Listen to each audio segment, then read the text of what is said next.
Would U.S. President Donald Trump defend Taiwan if China attacked? I don't want to ever put myself in that position. New details on Chinese military activity around Taiwan after Beijing launched surprise live fire drills near the island's southern coast. Just how many more days do women in Taiwan have to work to make the same amount as men? We've got the exact number. Plus, a 5-kilometer swim in open ocean would be unthinkable for most people. Meet the children taking on that challenge.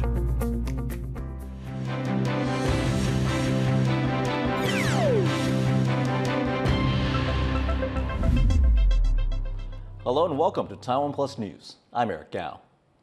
U.S. President Donald Trump has declined to say whether his administration would defend Taiwan against an attack from China. For more on this, we go now to Louise Watt, who's live in our Taipei newsroom. Louise, the U.S. is Taiwan's most important backer. So how significant are these non-comments by President Trump? Well, it's not the first time that he said he doesn't want to give an answer on this. Let's take a look at his latest comments. He gave them during his first cabinet meeting. He was asked by a reporter whether the U.S. would ever allow China to take control of Taiwan by force. I never comment on that. I don't comment on anything because I don't want to ever put myself in that position. And if I said it, I certainly wouldn't be saying it to you. I'd be saying it to other people, maybe people around this table, very specific people around this table. So I don't want to put myself in that position. Now, what Trump said there is totally in line with U.S. policy on Taiwan. The U.S. has a policy of strategic ambiguity. That means they don't say whether they would come to Taiwan's aid or not. The idea being that this is supposed to keep the peace. China is wary of invading and Taiwan is wary of declaring formal independence. Now, of course, Trump's predecessor, Joe Biden, he said several times that his administration would come to Taiwan's defense, but those were highly unusual comments for a U.S. president to make. So should Taiwan worry about this latest development? Well, it can take heart from a separate interview by the U.S. Secretary of State, Marco Rubio, that was broadcast within hours of Trump's comments. Rubio told Fox News, "We have a long-standing position on Taiwan that we're not going to abandon. And that is, we are against any forced, compelled, coercive change in the status of Taiwan. That's been our position since the late 1970s, and that continues to be our position. And that's not going to change." So what Rubio and Trump are both saying is consistent with long-standing U.S. policy on Taiwan.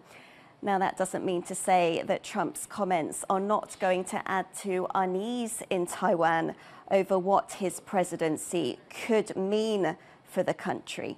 Because at that same cabinet meeting, Trump went on to say, "I have a great relationship with President Xi." Now, someone else he's previously said that he got along with very well was Russian President Vladimir Putin. And we've seen the U.S. sit at the table with Russia to talk about ending the war in Ukraine. Absent from that table was Ukraine. So while we could say that Trump's latest comments signal no change in U.S. policy towards Taiwan, they're perhaps another reminder of the unpredictable nature of his presidency. Thanks for that, Louise. That was Louise Watt in our Taipei newsroom. Taiwan's Mainland Affairs Council has strongly condemned China's designation of a special live-fire shooting zone in the Taiwan Strait. Officials are saying the short-notice exercises harm peace and stability in the region. It comes as dozens of military aircraft from China were spotted operating in the area. Jaime Okan reports. Taiwan's defense ministry is reporting 45 Chinese military aircraft operating around the country on Wednesday, as well as 14 naval ships. The military has also now made public the zone where China has temporarily closed off for a live fire shooting exercise. The military says this zone is about 75 kilometers off the coast of the southern city of Kaohsiung. In it was a small fleet of 7 Chinese naval ships that have already left the area.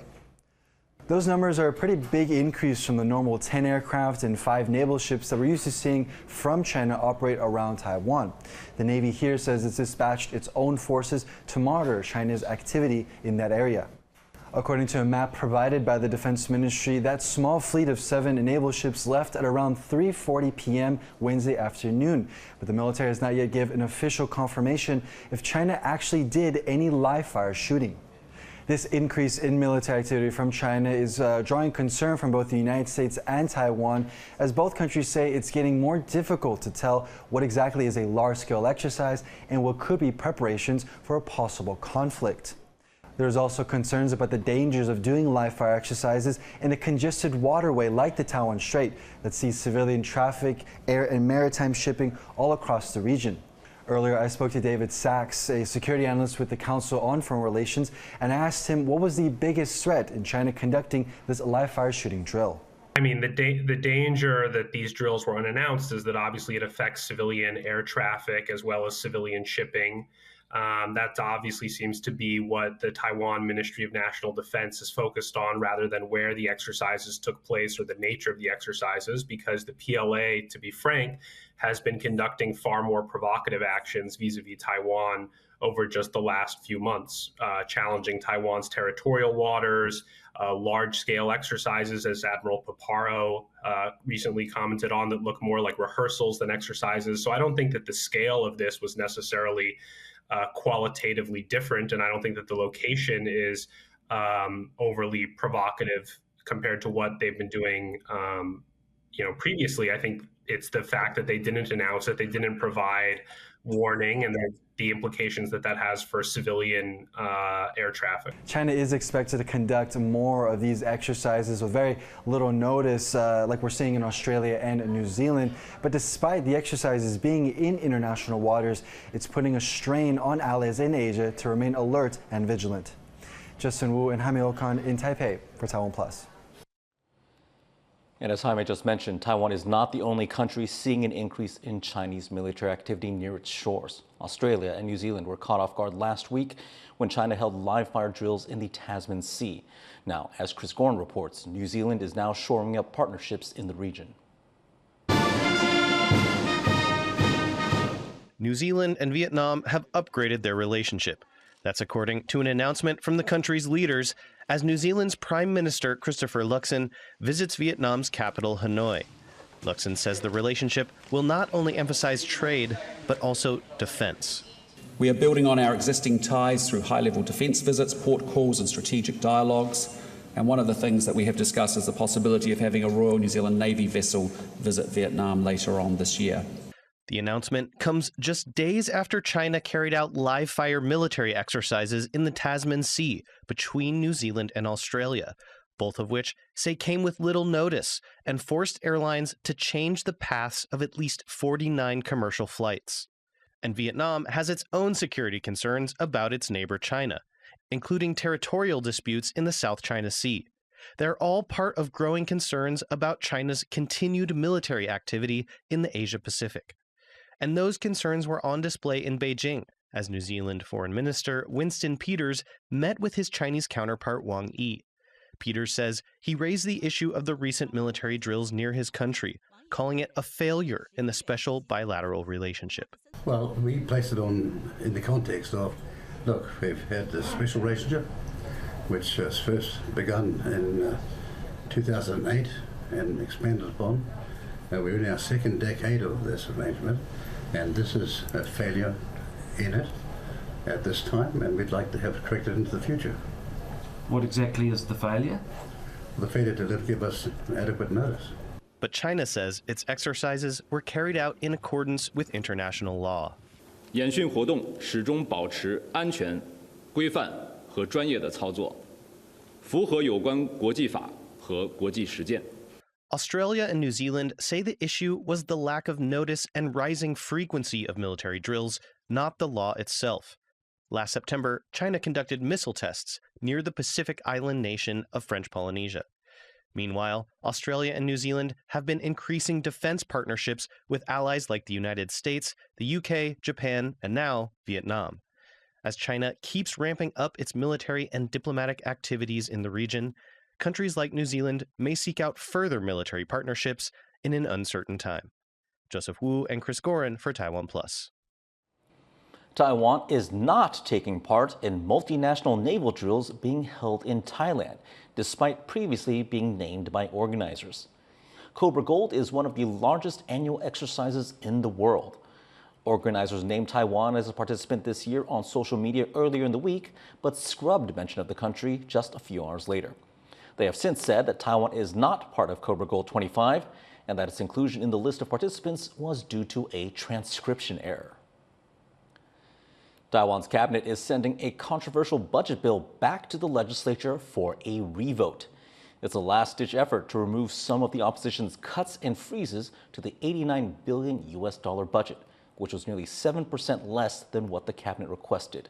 The cabinet is also asking for a revote on the financial planning law that shifted funds from the central government to local authorities. It says the two bills will be difficult to implement and will constrain government programs. 如果不是破坏国家宪政体制以及五院院际权力分立，如果不是侵犯人民的基本权利，影响民主法治的运作，如果不是弱化国家财政健全，也造成预算调适困难，如果不是经过实质的充分讨论，违背立法的程序正义，因为这些原因而造成了五院体制的失序，也造成了国家施政的困难，而确实让行政院有窒碍难行之处时，行政院是不会轻易的提出复议的。 But with an opposition majority in the legislature, a revote is unlikely to change anything. February 27th is the 58th day of the year, and it's this year's Equal Pay Day here in Taiwan. According to the Labor Ministry, salary data shows that women need to work an average of 58 days more than men to get the same annual salary. Tiffany Wong has more on the fight for equal pay. February 27th is Equal Pay Day in Taiwan, marking the 58 extra days women need to work to reach the same annual salary as men. That means men only have to start working today to earn the same salary as a woman would in a full year. New Labor Ministry statistics show that the average hourly wage gap between men and women in 2024 was 15.8%, meaning that women need to work almost 2 months more on average to earn as much as men. 薪资整体的提升情况之下，你是因为能力而不同而有不同的薪资，我相信这是可以打破性别因素而产生的薪资的差距。 In 2024, women earned an average equivalent of about $9 per hour, while men earned about 11, marking a gap 2 days more than the previous year.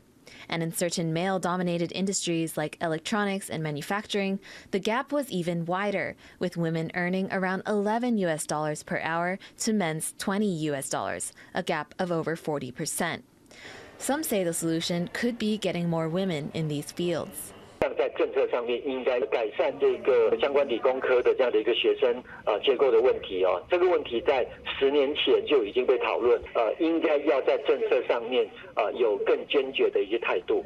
But with these long-standing gender gaps, helping women get their foot in the door is on all of society to create more opportunities for women and pay them fairly. Alex Chen and Tiffany Wong for TaiwanPlus. Coming up after the break, NVIDIA's latest earnings report shows there is still plenty of demand for AI. We break down the numbers and discuss what could slow them down. Stay tuned.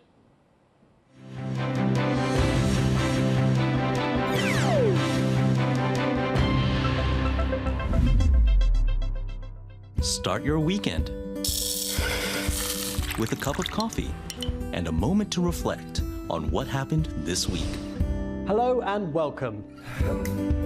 We've got you covered, from defense and politics to high tech and the arts.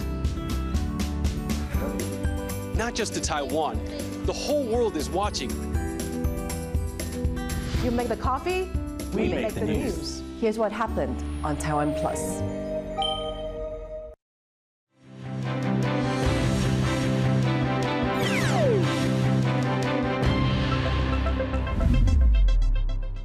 Welcome back. You're watching TaiwanPlus News. NVIDIA has beat expectations again, clocking in record revenue to close out 2024. And looking ahead, it's staying upbeat. The California-based AI giant's full fiscal year revenue rose 114% to just over $130 billion US. And NVIDIA expects its 2025 Q1 revenue to reach $43 billion, slightly higher than analyst predictions. NVIDIA's performance is widely seen to reflect the health of the booming AI trend. This was a highly anticipated earnings call. Last month, China's DeepSeek raised fears that AI models could be built at a fraction of the cost and computing power of those developed by U.S. firms. And now to discuss NVIDIA's forecast further, Joyce Sun spoke with AI market expert Olivier Blanchard from the Futurum Group. One of the biggest questions coming into this earning call was whether the AI revolution can keep up its lightning speed. What sort of clarity are we getting on that from these numbers? So first of all, I think NVIDIA beating expectations is kind of almost like a silly thing that we go through every quarter, because the expectation is that they will beat expectations. So I think that they're meeting the expectation. It's a good time to be any chip maker that is in the AI business. It's obviously still a very good time to be NVIDIA. This notion that the AI opportunity is maturing or that it's hitting some kind of ceiling. I don't think that the AI opportunity is mature yet at all. I think that we still have a long way to go before we can really call it a mature market. Up until now, it's been mostly in the cloud. We're seeing AI, and particularly agentic AI, but all forms of sort of powerful analytics-based AI moving outward to the edge, into devices, whether it's automotive, industrial IoT, smart speakers, AI PCs, phones, etc. So with respect to NVIDIA, I think that some of the analysts who are talking about maturity for the market and talking about a ceiling for the market and for NVIDIA, I think are off the mark a little bit by a few years. I think that we still have a long way to go before we reach that point. How much does the market change, though, with the onset of DeepSeek, a supposedly cheaper and less power-hungry competitor in the AI sphere? I think DeepSeek is not the disruptor that a lot of people make it out to be. What should rattle people is DeepSeek managed to accomplish something extraordinary with far fewer resources. And that is a model that we've been sort of expecting to arrive. It's exciting because it creates more competition. Obviously, the AI incumbent players are going to have to push a little bit harder to beat this. The impact of that on the market is going to be that we're still going to require a lot of training. We're still going to require a lot of data centers. Nothing's changed there, but we are probably going to need fewer chips, fewer racks, not fewer data centers, but definitely fewer resources than we thought we would. And that is going to put a little bit of downward pressure on shipment estimates that were basically that are a year old, because we're just not going to need that many chips to get to the same level. Something that's been closely watched here in Taiwan is Trump's pledged tariffs on imported chips. NVIDIA is, of course, one of the major customers of TSMC. How does that uncertainty factor in to NVIDIA's forecasts? We don't know what's going to happen or why and how long and what the impact will be, which is kind of at the core of this uncertainty, right? The known knowns are this. The Trump administration is serious about national defense. And the Trump administration, whether you agree with its policies or not, is serious about trying to improve the U.S. economy. And so I think that the Trump administration is very likely to continue a policy of trying to support the U.S. technology ecosystem as it relates to national security, which means that it's serious. It understands that companies like NVIDIA, companies like Qualcomm, Intel, ARM, TSMC are all vital components of this. They're also viable, extremely important partners to the United States. and to United States technology companies. I'm not super worried about this. So it's just kind of like wait and see, but I don't think, even if tariffs come, I don't think that they'll be particularly severe or long-lasting. That was Olivia Blanchard from the Futurum Group. The fragile ceasefire between Israel and Hamas continues with the latest exchange of prisoners and hostages. As part of that deal, Hamas returned the bodies of 4 Israeli hostages in exchange for the release of more than 600 Palestinian prisoners. This comes after Israel delayed the release of prisoners in the previous exchange, saying Hamas had violated the deal. The current stage of the ceasefire is set to expire on March 2nd. The next phase is not yet clear. Over 7,000 people, including 25 Taiwan citizens, are stranded in Myanmar after their rescue from a scam center on the Thai border. The center is one of a network across Southeast Asia that has lured hundreds of thousands of foreigners into the hands of trafficking gangs with fake promises of high-paying jobs. But while they are now free from their captors, there is no indication when the victims will be sent home, and many are stuck in temporary camps. Almost 5,000 of the victims are Chinese, but there are also hundreds from Southeast Asia and African countries.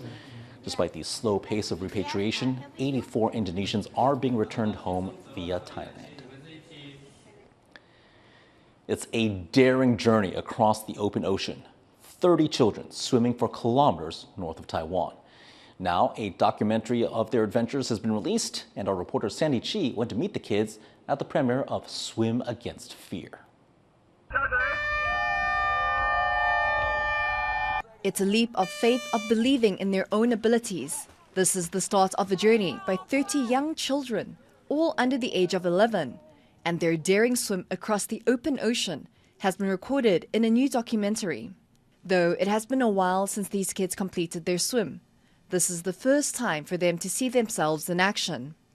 就是很有成就感，就是看到自己可以完成这种不可能的任务，所以觉得很不开心，所以觉得很开心。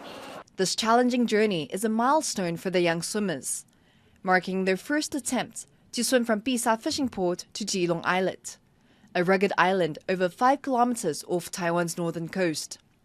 The participants were grouped based on their skill level, tackling distances of either 1,500, 3,000 or 5,000 meters. Thanks to director Wayne Chen, a parent of one of the swimmers, their remarkable journey is captured in the documentary Swim Against Fear. Many criticized the plan at first, citing safety concerns.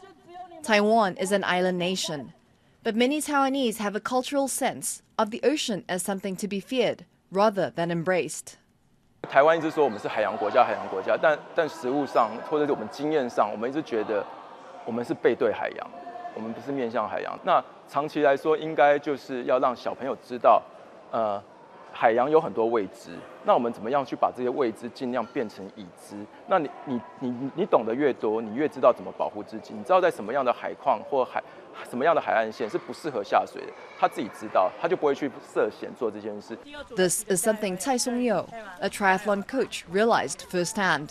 其实海洋教育在台湾的推动目前还算是比较保守的，不管在民风或者是在政府的体制面来说，其实在推动上面都还是比较来得困难。那主要原因是因为台湾在这方面的资源其实并没有到充足。For these kids, finishing the challenge marked an important milestone in their lives. They trained for months at the pool and in the sea under professional guidance. There were some tears and scary moments. It just looks like a blue watery things, and then a green thing right ahead of me. So I just told myself I'm almost there, and I just got there. 但最害怕的是被水母蛰脚抽筋，然后就没办法动。你那时候有想放弃吗？是还好。The kids' parents also gave their support, helping along with the coach. For them, this experience was a priceless gift for their children. I want him, to develop a courage, and he can conquer the fear of the unknown things in his life. I think that's very important. As a parent, you won't always be able to be by the side of your kid.